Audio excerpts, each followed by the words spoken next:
Israel নামে কোনো দেশ ছিল না। ইহুদি সন্ত্রাসীরা, তারা একটা ইহুদি রাষ্ট্রের জন্য লড়ছিল। আজকে এই প্যালেস্টাইনিদের সন্ত্রাসী বলা হচ্ছে কেন? সন্ত্রাস শব্দটাকে কোনো সংজ্ঞা দেয়া খুবই কঠিন। এই শব্দটার অনেকগুলো সংজ্ঞা আপনারা পাবেন, আর অনেক সংজ্ঞাই পরস্পর বিরোধী। সংজ্ঞা জিনিসটা আসলে বায়বীয়, এটা বিভিন্ন সময়ে বদলায়, আর বদলানোর কারণ ভৌগোলিক অবস্থান এবং ঐতিহাসিক ঘটনা। সন্ত্রাস শব্দটার সংজ্ঞা দেয়া খুবই কঠিন, তবে অক্সফোর্ড ডিকশনারি অনুযায়ী বলা হচ্ছে যে সন্ত্রাস হলো কোনো হিংসাত্মক কাজের মাধ্যমে কোনো রাজনৈতিক লক্ষ্য অর্জন করা বা কোনো সরকারকে কোনো পদক্ষেপ নিতে বাধ্য করা। এই সন্ত্রাস শব্দটা প্রথমবারের মতো ব্যবহার করা হয়েছিল 1790-এর দশকে, সে সময় ফরাসি বিপ্লবে। আর এই 1790-এর দশকে একজন কূটনীতিক, এডমান্ড বার্ক, একজন ব্রিটিশ কূটনীতিক, তিনি এই শব্দটা দিয়ে বুঝিয়েছিলেন সে সময় ফ্রান্সের জ্যাকোবিন সরকারকে। আর 1793 থেকে 94 সাল পর্যন্ত বলা হয়ে থাকে সন্ত্রাসের শাসনকাল, সন্ত্রাসের সময়কাল। আর ম্যাক্সিমিলিয়ান রবস্পিয়ার, তিনি ছিলেন এই সরকারের প্রধান। আর এই সময়ের মধ্যে তিনি হাজার হাজার মানুষকে হত্যা করেছিলেন, তিনি গিলোটিন চড়িয়েছিলেন হাজার হাজার নিরীহ মানুষকে। ইতিহাস এখন আমাদের বলে যে রবস্পিয়ার তখন 5 লক্ষেরও বেশি মানুষকে অ্যারেস্ট করেছিল, আর তার মধ্যে 40,000 মানুষকে হত্যা করা হয়েছিল। 2 লক্ষেরও বেশি মানুষের হয়েছিল নির্বাসন, আরো 2 লক্ষেরও বেশি মানুষ জেলখানার ভেতরে অনাহারে আর অত্যাচারে মারা গেছে।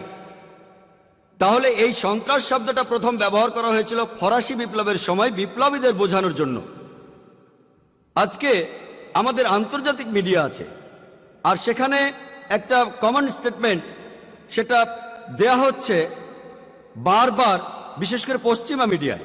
আর সেই স্টেটমেন্টটা হলো সব মুসলমানই সন্ত্রাসী না, তবে সব সন্ত্রাসী মুসলমান। আর এই স্টেটমেন্টটা এখন ইন্ডিয়াতেও চলে এসেছে, বিশেষ করে 2006 সালে 11 জুলাইয়ের পর বোম্বেতে ট্রেনের ভেতরে সেই বোমা বিস্ফোরণের পর, বিশেষ করে বোম্বেতে।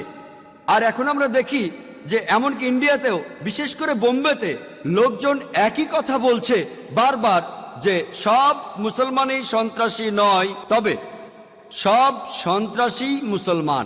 আসুন আমরা দেখার চেষ্টা করি যে ইতিহাস আমাদের কি বলে, আর সন্ত্রাসী হামলা নিয়ে পৃথিবীর ইতিহাসে যে রেকর্ডগুলো আছে সেগুলো আমাদের কি বলে। এখন আমরা রেকর্ডগুলো দেখি। 19বিংশ শতাব্দীতে আমরা এমন কোনো সন্ত্রাসী হামলা খুঁজে পাই না যেটা মুসলমানরা করেছে। সময় যেহেতু এখানে কম, তাই আমি 19বিংশ শতাব্দীর সবগুলো হামলার কথা বলতে পারবো না, আমি মাত্র কয়েকটার কথা বলছি। আমরা জানি 1981 সালে রাশিয়ার যার দ্বিতীয় আলেকজান্ডারকে হত্যা করা হয়েছিল সেন্ট পিটার্সবার্গের রাস্তায়। তিনি একটা বুলেট প্রুফ গাড়িতে করে ঘুরছিলেন, তখন এক বোমা বিস্ফোরণে 21 জন নিরীহ পথচারী মারা গেল। তিনি বুলেট প্রুফ গাড়ি থেকে বের হলেন, আরেকটা বোমা ফাটলো, তিনি মারা গেলেন। তাকে কোনো মুসলমান মারেনি, তাকে হত্যা করেছিল ইগনেসি বুলবুস থেকে আসা একজন পোল। সে অমুসলিম ছিল, সে ছিল নৈরাজ্যবাদী। আমরা জানি 1886 সালে শিকাগো শহরে হে মার্কেট স্কোয়ারে শ্রমিকদের মিছিলের মধ্যে একটা বোমা বিস্ফোরিত হয়েছিল, আর 12 জন নিরীহ মানুষ মারা গিয়েছিল। তাদের মধ্যে একজন ছিল ডি জেন নামে পুলিশ, আরো 7 জন আহত পুলিশ পরে হাসপাতালে মারা গিয়েছিল গর্ভাবস্থায় ঘুম। এই ঘটনার জন্য যারা দায়ী তারা মুসলমান ছিল না। 8 জন নৈরাজ্যবাদী, সবাই অমুসলিম ছিল। যদি আমরা বিংশ শতাব্দীর সন্ত্রাসী হামলাগুলো ভালো করে দেখার চেষ্টা করি, আমরা জানি ইতিহাস আমাদের বলে যে 1901 সালের 6 সেপ্টেম্বরে সে সময়ে আমেরিকার প্রেসিডেন্ট উইলিয়াম ম্যাকিনলি তাকে লিওন নামে একজন নৈরাজ্যবাদী হত্যা করেছিল। লিওন তাকে 2 বার গুলি করেছিল, সে অমুসলিম ছিল। আর 1910 সালের 1 অক্টোবরে একটা বোমা বিস্ফোরিত হয়েছিল, আর সেটা হয়েছিল লস অ্যাঞ্জেলেসে টাইম নিউজ পেপার বিল্ডিংয়ে। এখানে 21 জন নিরীহ মানুষ মারা গিয়েছিল। এই বোমা বিস্ফোরণের জন্য যারা দায়ী তারা 2 জন ছিল খ্রিস্টান, তাদের নাম ছিল জেমস আর জোসেফ। তারা ছিল ইউনিয়ন লিডার, তারাও মুসলিম ছিল। আমরা জানি যে 1914 সালের 28শে জুন সারায়েভোতে অস্ট্রিয়ার আর্কডিউক ফ্রাঞ্জ এবং তার স্ত্রী সোফিয়া একসাথে নিহত হয়েছিলেন।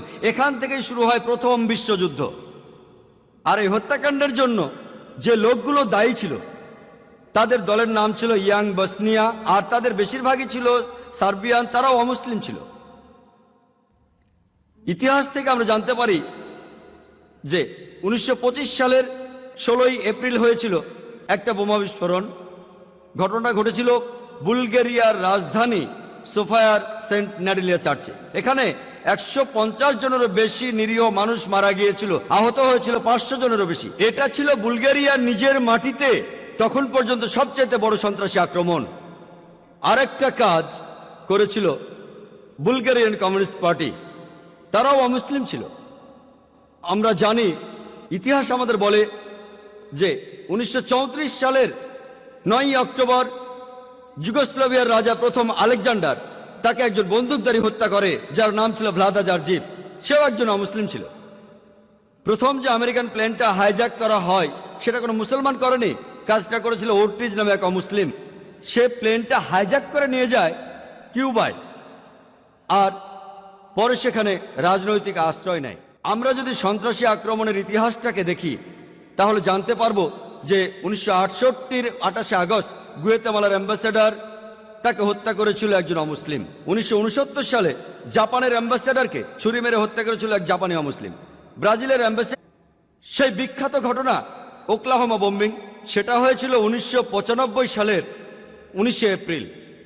সেখানে বোমা ভর্তি একটা ট্রাক ওকলাহোমার ফেডারেল বিল্ডিংয়ে আঘাত করে, মারা যায় 166 জন নিরীহ মানুষ, আহত হয় আরো কয়েকশো। প্রথম 1945 সালের আগে ইসরায়েল নামে কোনো দেশ ছিল না। ইহুদি সন্ত্রাসীরা, তারা একটা ইহুদি রাষ্ট্রের জন্য লড়ছিল। আজকে এই প্যালেস্টাইনিদের সন্ত্রাসী বলা হচ্ছে কেন? 1945 সালের আগে ইসরায়েল নামে কোনো দেশ ছিল না। ইহুদি সন্ত্রাসীরা, তারা একটা ইহুদি রাষ্ট্রের জন্য লড়ছিল। আজকে এই প্যালেস্টাইনিদের সন্ত্রাসী বলা হচ্ছে কেন?